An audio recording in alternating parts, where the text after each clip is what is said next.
Hopefully at this stage, you've already watched the videos about accounts receivable, the allowance method, and estimating bad debt expense.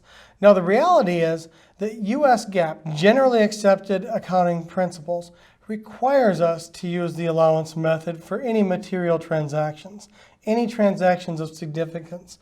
The direct write-off method simply is not permissible under GAAP, okay, if the transactions are material.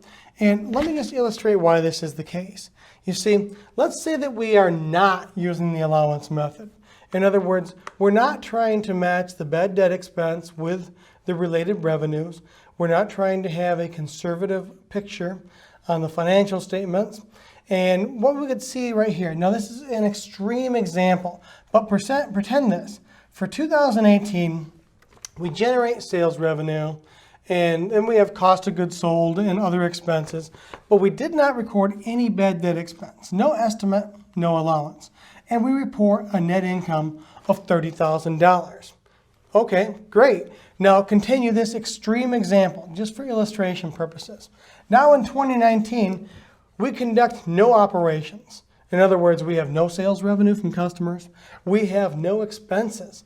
The only thing we have is the fact that we didn't collect some of our receivables. So in other words, of this $100,000, there's $10,000 that we did not collect. Maybe the customer went bankrupt. For whatever reason, we gave up hope. Our efforts are complete, and we have deemed this to be a write-off.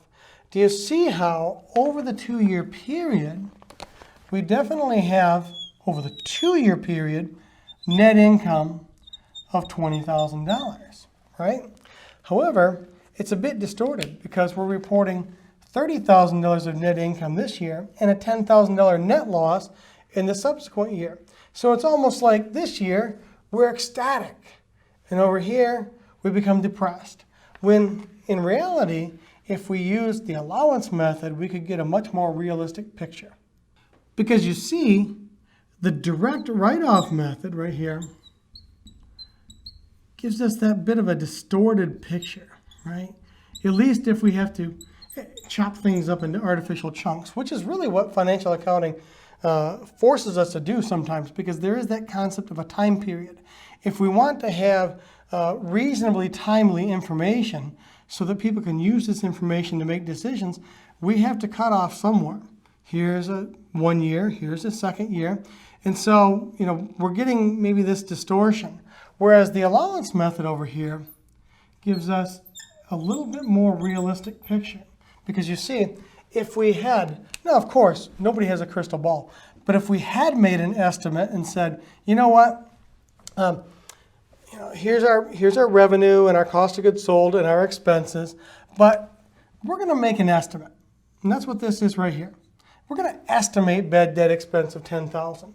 And at this point that would also reduce the net realizable value of accounts receivable on our balance sheet. But do you see we have this kind of subdued picture, measurement of our income for that particular year? Then when you get to the next year under the allowance method, when you conducted no operations in our extreme example, you would actually have no net income, which is more representative of the results of our operations for that particular year, because we didn't do anything, okay, other than maybe try to collect receivables. And yes, it's an extreme example, but I'm doing it to drive a point home. Do you see how this gives a better picture of those two individual years? Granted, both methods over the 2-year period, 20 plus 0 is 20, 30 minus 10 is 20. They both show the same net income over a 20,000 or of 20,000 over the 2-year period. Okay, and it would be important to point out one thing. When we're using the allowance method, this is an estimate. It's never going to be exact. We don't know what the future holds, right? We don't know what bad things are going to happen to our customers. We can make our best predictions. We can make our best estimates, include those estimates. We will, of course, disclose to the financial statement readers that we're making some estimates, that these are estimated amounts, but then we move forward. A lot of times the trade-off is this: a good estimate is better than not making any estimate at all.